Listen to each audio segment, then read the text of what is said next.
Di balik setiap candle yang jatuh, ada cerita tentang kekuatan yang runtuh.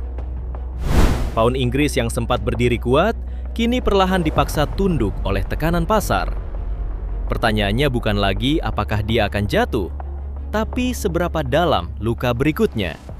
Di video kali ini, kita akan membedah pergerakan GBP USD dengan cara fundamental, teknikal, hingga skenario trading paling rasional.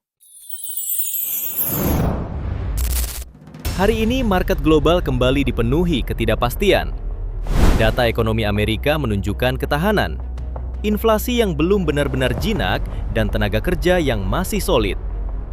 Di sisi lain, Inggris menghadapi tekanan. Pertumbuhan melambat, kepercayaan konsumen melemah, dan bayangan resesi mulai terasa nyata. Ketika dua kekuatan ini bertemu, dolar datang dengan dominasi, dan pound mulai kehilangan pijakan. Dan di chart ini, kita melihat hasilnya. Analisa fundamental. Federal Reserve masih berada dalam posisi higher for longer. Suku bunga tinggi dipertahankan demi menekan inflasi. Artinya dolar tetap menarik bagi investor global. Sebaliknya, Bank Sentral Inggris mulai berada di persimpangan. Menahan suku bunga terlalu lama bisa memperdalam tekanan ekonomi. Menurunkannya bisa melemahkan pound lebih jauh. Data terbaru dari Inggris menunjukkan aktivitas ekonomi melambat. Tekanan biaya hidup masih tinggi, dan sektor bisnis mulai berhati-hati.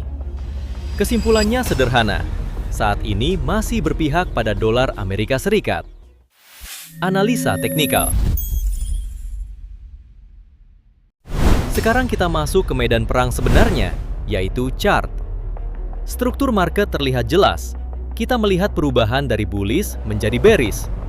Break kuat terjadi dari zona supply yang menjadi titik awal dominasi seller. EMA juga mengkonfirmasi, price berada di bawah EMA. Struktur lower high dan lower low terbentuk. Perhatikan area penting saat ini. Pada bagian atas terdapat zona supply kuat di 1,3490 hingga 1,3520.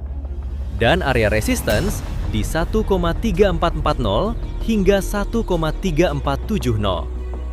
Pada bagian bawah terdapat area support di 1,3375 hingga 1,3345. Dan zona demand utama di 1,3330 hingga 1,3300. Kita juga melihat rejection di resistance yang menunjukkan buyer belum cukup kuat untuk membalikan arah. Kesimpulannya, tren masih bearish, dan setiap kenaikan berpotensi hanya retracement. Skenario trading. Skenario bullish hanya valid jika harga mampu break dan close di atas 1,3470. Struktur berubah dari lower high ke higher high. Maka target kenaikan menuju zona supply kuat di 1,3490 hingga 1,3520. Tapi ingat, ini melawan arus utama. Skenario bearish masih dominan.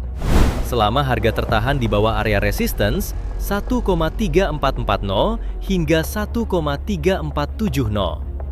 Sell masih menjadi skenario utama dengan target penurunan menuju area support 1,3375 hingga 1,3345. Bahkan dapat kembali ke zona demand di 1,3300. Skenario ini yang paling dominan. Market tidak pernah salah. Yang salah adalah mereka yang melawan arah tanpa alasan. Dalam trading bukan tentang seberapa sering kamu benar, tapi seberapa disiplin kamu membaca cerita di balik chart. Karena pada akhirnya, chart tidak pernah berbohong. Sampai jumpa di analisa berikutnya. Jika kamu merasa analisa seperti ini membantu kamu membaca market, jangan lupa like, subscribe, dan bagikan ke sesama trader. Trade smart, manage risk, dan semoga profit konsisten.